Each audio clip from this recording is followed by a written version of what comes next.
Acá estoy charlando, ¿sí? con Cintia Mándola. Ella es abogada, es mediadora. Estoy hablando de una valentía, de una abogada y además, primero y principal, creo que es mamá. Estoy charlando con ella porque no tuve la posibilidad de entrevistarla ni de conocerla personalmente cuando allá por el año 2023, fines del año 2023, estuvo en Sunchales presentando en Amigos del Arte su libro que habla de León, de su hijo que con tan solo 5 años él tenía una discapacidad, parálisis cerebral y falleció. Y bueno, estoy charlando de eso, ¿no? De cómo León trasciende, más allá de que no está en este plano, sino en lo espiritual, en lo emocional, en todas aquellas personas que tuvieron la oportunidad de conocerlo, y trasciende a través de su mamá, siendo disertante en un congreso de discapacidad, como en el día de hoy, escribiendo un libro en honor a León y a tantas personas que atraviesan la discapacidad y que nos atraviesa de alguna u otra manera. No podemos no ser empáticos cuando conocemos a alguna persona que tiene una condición de discapacidad. Me parece siempre que hay que ponerse en el zapato de aquella persona, de aquella mamá, de aquel familiar, amigo que está atravesando una situación bastante complicada, sobre todo en estos últimos tiempos, ¿no? En materia de discapacidad. Nos queda camino por recorrer, por supuesto, muchísimos. Barreras por saltar también, obstáculos por saltar también, pero no por eso bajar los brazos. Así que creo que de eso se trata este congreso que hoy viernes y mañana sábado se está desarrollando en las instalaciones del auditorio del CET de Atilra. Está organizado por el Consejo de Inclusión para Personas con Discapacidad en Sunchales, es la edición número 3 y ya saludamos a mis invitadas. Valeria Ortiz, integrante del Consejo de Discapacidad Sunchales, y la doctora Cintia Mándola. ¿Cómo están? Bien. Gracias por estar en el programa. Buenas tardes. Gracias. Bueno, creo yo que escuchar a Cintia es una caricia al alma para aquellas personas que están atravesando la discapacidad en todas sus formas. Y creo que un poco ella con su profesión abogada también tiene mucho que ver en este congreso para hablar sobre las leyes y los derechos que tienen las personas con discapacidad. Vanessa, ¿es así? Así es. Bueno, buenas tardes, buenos días a todos. Nosotros, si bien ella nos había dejado como abierta la agenda, nosotros la pensamos para inaugurar el congreso y creo que ya dejó su estela la inauguración porque, bueno, nos parecía muy importante, poder primero empezar en este congreso con el título que le elegimos, que es el de Todo sobre nosotros con nosotros, bueno, que tiene que ver justamente con poder abordar la discapacidad entre todos, con todos, para todos, ¿no? Entonces, con personas con discapacidad, con personas familiares de personas con discapacidad, con profesionales y bueno, en Cintia encontramos el puntapié porque nosotros siempre decimos que también hay que empezar por las normativas, pero también con las necesidades. Fue por eso que elegimos invitar a Cintia y también empezar el congreso con ella, inaugurarlo con ella. Hay personas de diferentes lugares de la provincia de Santa Fe, incluso de localidades que pertenecen a otras provincias, presentes hoy en Sunchales. Sí, señora, y también de provincias vecinas. Contanos, Vanessa, el auditorio del CET de Atilra, de Brickman. Imágenes muy hermosas, ¿no? Sí. Bueno, en total van a participar alrededor de 400 personas, que obviamente que por cuestiones de trabajo, por cuestiones también de organización familiar, de preferencias también o del tiempo que se pudieron hacer, a lo mejor van a estar participando de 1, de 2, de 3 charlas, a lo mejor no de toda la jornada, otros que sí, gente que se va a sumar desde el mediodía. ¿Hay talleres también? Sí, ya tuvimos esta mañana, estaban terminando ahora el taller, justamente sobre trabajo, que armaron una muy linda exposición profesionales de El Vivero y del Vivero Municipal y de Rupay. Sí. Y después mañana hay otro. ¿Y finaliza cerca del mediodía el congreso? ¿Mañana? Mañana cerca de las 13 horas. Cerca de las 13 horas, pero hasta ahora está saliendo todo bien. Todo bien, todo perfecto. Es más, a partir justamente de la exposición de Cintia, como nos estaba acompañando también la subsecretaria de provincia y el director de nuestra región norte, aprovechamos a que amplíe con información que Cintia fue titulando, que ella dio a conocer de manera general para poder brindar un poquito más de información, así que ahí hubo un bonus track. Ahí estamos viendo imágenes de lo que sucedía esta mañana, ¿no? Y todo lo que tiene que ver con los aspectos legales y derechos de las personas con discapacidad. Hoy, Vanessa, no es Vanessa Ortiz, sino Cintia Mándola, es la abogada y mediadora que nos visita en el programa y que ustedes la van a conocer. Y es la mamá de León. Sí. De León. ¿Cómo estás, Cintia? Bienvenida. Ahora ya tranquila. ¿Estabas nerviosa esta mañana? Muy, sí. Aunque ya haya dado este tema o lo trabaje todos los días, para mí me sigue generando, y como lo dije al principio que agradecí, a mí me sigue generando emoción que piensen en mí por el motivo que sea, porque esto yo lo vengo haciendo sobre todo después de la muerte de León. Yo antes me dedicaba pura y exclusivamente a criarlo, entonces, y la verdad es que no trabajaba poco, por una elección personal. Entonces yo esto lo hago desde que él falleció, el libro, las charlas, seguir trabajando en este tema. ¿Hace cuántos años que falleció León? 3 años, el 6 de marzo del 2022, 3 años y medio. Tenía 5 años. Tenía casi 5, le faltaban 2 meses para cumplirlo. Las causas fueron nada que ver con su patología, siempre fue un niño saludable, de hecho la única internación que tuvo y falleció, ese 1 en 1.000.000 que nos toca. Pero bueno, en honor a él es que sigo haciendo esto, y en honor a esa mamá que, pese a tener las herramientas que yo tenía, me dejé llevar también por ese tsunami cuando vos tenés el diagnóstico y vas en piloto automático haciendo lo que te dicen los médicos. Entonces digo, si yo me perdí de cosas al principio, yo la verdad es que fui afortunada porque no renegué tanto con mi obra social, tengo una familia que siempre estuvo, tengo amigos que estuvieron y que siempre sostuvieron, y un equipo de salud que se lo deseo a todo el mundo. No tuve tanto que pelear, pero hubo cosas que me perdí al principio, y si yo, que debería haber conocido lo que le correspondía a mi hijo, me lo perdí, ¿cómo no a alguien que no tiene los conocimientos? Entonces pasa por ahí el hecho de querer seguir en esto, porque podría haberme alejado porque me haga mal o por lo que sea, sí, pero no. Decidiste hacer el bien. Sí, porque es una manera de tenerlo siempre presente a él. Claro. De que siga estando. Y hoy estuvo, y en el acto inaugural seguramente. Sí, hoy todavía no me pasó nada que lo haya sentido, pero porque sentí siempre señales paso. de León.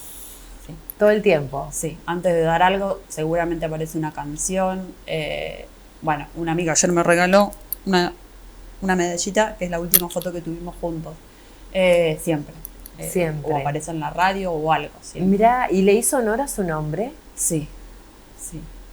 Sí, porque la peleó, a ver, no tuvo muchas condiciones de salud, pero fue también siempre porque prioricé todo su potencial en lugar de quedarme. A ver, él tenía un compromiso motor enorme. Si yo me hubiese quedado ¿Él estuvo siempre en silla de ruedas? Sí.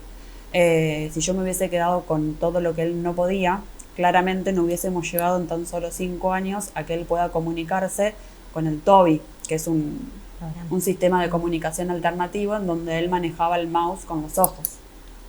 Si yo me hubiese quedado con que él era un niño no verbal, además de tener una obra social que lo cubrió, pero digo, si yo me hubiese quedado con que él no era un niño verbal, no le hubiese dado la posibilidad de comunicarse. Él podía comprender perfectamente. ¿Él pudo asistir a algún jardín, alguna institución? Nosotros, o sea, hicimos en pandemia, alcanzamos a hacer 10 días de adaptación, ahí vino la pandemia, y después llegó a ser sala de 4, pero previo a eso yo lo llevé a una colonia en la que se animaron a tenerlo sin acompañante. Había una chica que se hacía cargo de él, para que sea su primera experiencia de despegue de mí, porque nosotros éramos un abrojo, y también de experiencia con otros niños. Exacto. Bueno, yo creo que su corto tiempo en la Tierra no fue en vano, León. ¿Cómo se llama el libro que publicaste? León, la historia de un guerrero, mi maestro y el de muchos. Tu maestro y el de muchos. ¿Y qué pasa cuando las personas con discapacidad no tienen las herramientas que vos tenías y no saben tampoco de asesoramiento legal? ¿Qué les podrías decir? Sí, que primero hay que informarse, así sea a través de organismos públicos, digo, a veces no todo el mundo puede ir a un abogado particular, así sea a través de las comunas y municipios que tienen un área para eso, asesorarse, porque no siempre es el reclamo a través de un amparo. Digo, a veces es el saber que te corresponde tal cosa, que hay que solicitarlo, cómo hay que solicitarlo. Nosotros los papás tenemos que hacer muchas veces de médico, de abogado, de un montón de cosas, pero el hecho de, bueno, de ver cómo nos hacen el pedido, de que siempre esté fundamentado, no siempre es la pelea. Yo por ahí a lo mejor porque soy mediadora no busco la confrontación de manera directa, pero el hecho de saber. Pero viste, Cintia, que no sé si te ha pasado a vos, pero quizás Vanessa siente lo que voy a decir, hay tanta burocracia en el medio. Sí. Que cuando te dicen no, uno creo que toma más fuerza para decir voy contra eso y sigo luchando y sigo golpeando puertas. Y hay tanto peregrinaje y tanto camino, sí, es el que hecho a veces de tener... uno se cansa, no es que quiere bajar los brazos, pero No, uno se agota. cansa de que del otro lado siempre haya barreras por un papel, por un certificado, por esperar un acompañamiento terapéutico que no llega, por esperar un docente especial que no hace la integración que corresponde. O sea, siempre estamos tratando, me imagino, yo me pongo en el lugar de las familias, ¿no? Básicamente de pedir lo que corresponde, Exactamente. de pedir algo que no tendríamos por qué pedirlo. Exactamente. Pero bueno, ahí, sabiendo lo que corresponde, sabiendo cómo pedirlo. Hace poco alguien me dijo, a veces hay que saber cómo pedir las cosas. Y bueno, fue cierto. Leyendo una nota de reclamo que yo había hecho, ella me decía, bueno, a veces es el arte de saber pedir. ¿Y cómo haces ese arte? ¿Utilizas la retórica? En realidad ella se refería a la prescripción médica, pero porque bueno, la familia en ese caso puntual me decía, vamos a un amparo, porque en el imaginario social es como que en el amparo en 48 horas lo tenés, y la realidad es que no. Entonces yo le pedí a la familia que me banquen el amparo, que me permitan hacer otra nota, porque yo tenía manera de justificar o de reprochar ese no, porque tenía el argumento para hacerlo, y que además, bueno, le pidan al médico otra prescripción que yo puntualmente les estaba pidiendo. Porque la obra social, la empleada administrativa, le había dicho que no, nunca había visto que se logre esa cobertura sin un amparo. Entonces le digo, bánquenme, me puedo equivocar porque yo no puedo garantizar resultados, pero son 10 días más. Digo, no estamos perdiendo tanto tiempo. Y lo lograron. Se logró la cobertura de un cuidador para un adulto mayor. Entonces, esta amiga mía me decía, bueno, a veces es el arte de saber pedir. Claro. Porque yo vi algo en la manera en la que le rechazaron. Entonces digo, bueno, no hace falta todavía un amparo. Podemos argumentar por qué sí.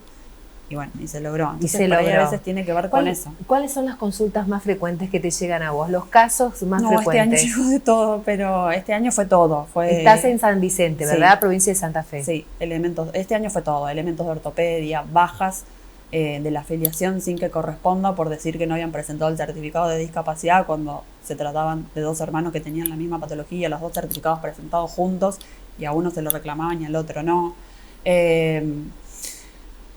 Una butaca de auto, que ahora estoy esperando esa respuesta. No, este año fue de todo, pero por ahí con el mayor problema que hay es la maestra de apoyo, la totalidad de las horas en la escuela, que fue el único... Es el problema, pero yo te puedo asegurar que el 80% ustedes están al tanto de esto, ¿no? Es el único reclamo que yo tuve que hacer, que bueno, León falleció 2 días antes, pero es el único reclamo que yo había tenido que hacer. ¿Y por qué es tan difícil conseguir esa maestra? Por el módulo que dice la obra social, que es hasta 32 horas, pero en realidad la ley dice que hay que otorgarle lo que necesita la persona en razón de su condición de salud, entonces no hay ningún límite ahí. Pero yo me he puesto a leer por ahí instructivos de distintas obras sociales. Ahora no me acuerdo cuál es la obra social, pero sé que leí una esta semana que hablaba de 32 horas semanales. Nunca había leído una obra social que diga así. Entonces, si hay una obra social que tiene en su instructivo cómo pedir 32 horas semanales, es porque se puede. Obvio. Porque en la ley no hay ningún argumento que diga, y al contrario, porque si no, se le está... Que no debería poner No debería haber topes porque se le está negando el acceso a la educación. Yo me acuerdo que eso fue lo que yo fundamenté en el reclamo particular. Limitar la cantidad de horas. ¿No tenía una docente especial para él, León? Sí, pero me querían dar 32 horas mensuales y yo necesitaba 80. No. Yo necesitaba 80 porque creo que eran. Entonces, en esta nota que yo hago, que fue la única y la última que hice, una semana antes de fallecer, lo que yo hablo es si vos le limitás a 1 hora por día, porque básicamente era Sí, 1 hora por día, sí. 1 hora y media, 1 hora y cuarto, le estás negando el acceso a la educación. A la cantidad de horas que mi hijo pueda, porque yo tampoco en ese caso estaba hablando de que sea la jornada completa, porque a lo mejor él no toleraba, él se cansaba a las 11:30 y a las 11:30 él ya plantaba la mula y lo teníamos que ir a buscar. Pero 1 hora y cuarto tampoco. No. Entonces le estás negando el acceso a la educación, básicamente, porque soy consciente en mi caso de que mi hijo tenía una dependencia que no podía estar sola. Yo no puedo depender de que un docente esté a cargo de él y de los 20 compañeritos. Y si tengo una obra social que le corresponde y tengo la persona facultada para eso, corresponde. Tan simple como eso. Tan simple como es y tan difícil de que se logre, Vanessa. Qué buena oportunidad que tenemos hoy los unchalenses y la gente que está asistiendo en este congreso de escuchar, así como la doctora Cintia Mándola, tantas Sí. otras personas, hablar de discapacidad y también su relato en primera persona, porque ella no está hablando nada desde el desconocimiento, Sí. al contrario, y tuvo que atravesar su situación y hoy encima no tener a León con ella y seguir físicamente, claro, y seguir apostando a la discapacidad, Sí. que podría tranquilamente enojarse contra todo el sistema. Mi hijo ya no está con nosotros en vida. Dar un paso al costado, sin embargo está ahí. Antes ella decía que todavía no sintió la presencia cercana como la tuvo otras veces, y a mí me pasó al revés. Bueno, vuelvo a lo mismo, ¿no? Digo, qué bueno haber empezado con esta exposición, porque terminó la última palabra que dijo de su exposición, y llovieron las consultas, los comentarios, bueno, y puso un pie en el OREC afuera y también todo el mundo le consultó que, bueno, que justamente nuestro objetivo, o uno de nuestros objetivos acá es poder llegar a este intercambio o de formación que siempre decimos, pero también de intercambio. ¿Tenemos abogados en Sunchales que son como Cintia, por ejemplo? Dentro del Consejo de Discapacidad. Dentro del Consejo, recordá que somos miembros representantes. Sí, representativos, pero por ejemplo, ¿hay un abogado o el Estado brinda a través del área municipal sí, el asesoramiento que brinda Cintia? Desde la municipalidad sí, tenemos el equipo de discapacidad. La persona que está 24/7 es Natalia Giraudo, que es trabajadora Bien. social, con la posibilidad siempre de poder buscar el asesoramiento con el equipo de legales. Pero ella puede ser materia de consulta en alguna oportunidad. Ella puso a disposición también sus redes sociales. ¿Cómo la conocemos o la buscamos, Cintia? Porque a partir de esta nota, del otro lado yo sé que las palabras de Cintia han llegado. Sí. Aquellos que no tuvieron posibilidad de ir al Congreso. Danos tu red social para que... @mandolasin. @mandolasin, así lo ubican en Instagram o en Facebook. Ya te empiezo a seguir, Cintia. Y ahí está el libro. Sí, y ahí está el Invítenla libro de para León. capacitar también municipios, comunas. Bueno, nosotros estuvimos haciendo con ellas también talleres de provincia, que bueno, que así concreta como es ella y a la vez cálida, Muy. sirve y te Sí, instruye un muy. montón. Bueno, sin duda tu guerrero ha sido tu principal maestro. Bueno, lo mejor para vos, Cintia. Gracias. ¿Te quedaste un tiempito más en la ciudad? Sí, me quedo toda la jornada de hoy y mañana. Perfecto. ¿Viste? Qué ¿Están orgullo, qué alojados ahí placer. en el Hotel de Atilra? Yo voy y vengo, pero sí, yo quería Sí. estar y también ver lo de los chicos de rugby, porque nunca Sí. vi. Esta tarde está Matías Cadaveiras, que está justamente llegando en 15, 20 minutitos. Después, bueno, está la gente de Silsa y va a haber una exposición, bueno, de rugby sobre rueda. Elegimos en esta oportunidad, el año pasado hicimos básquet.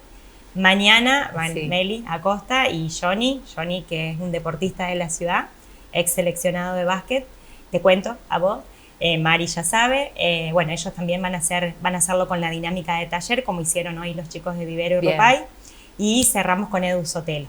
Bueno, lo mejor para ustedes. Bueno, como muchas organizadores, gracias Vanessa por permitirme la posibilidad de entrevistar a Cintia. Lo mejor para vos, doctora. Muchas gracias. A seguir llevando en alto la voz de León y de tantas otras personas con discapacidad.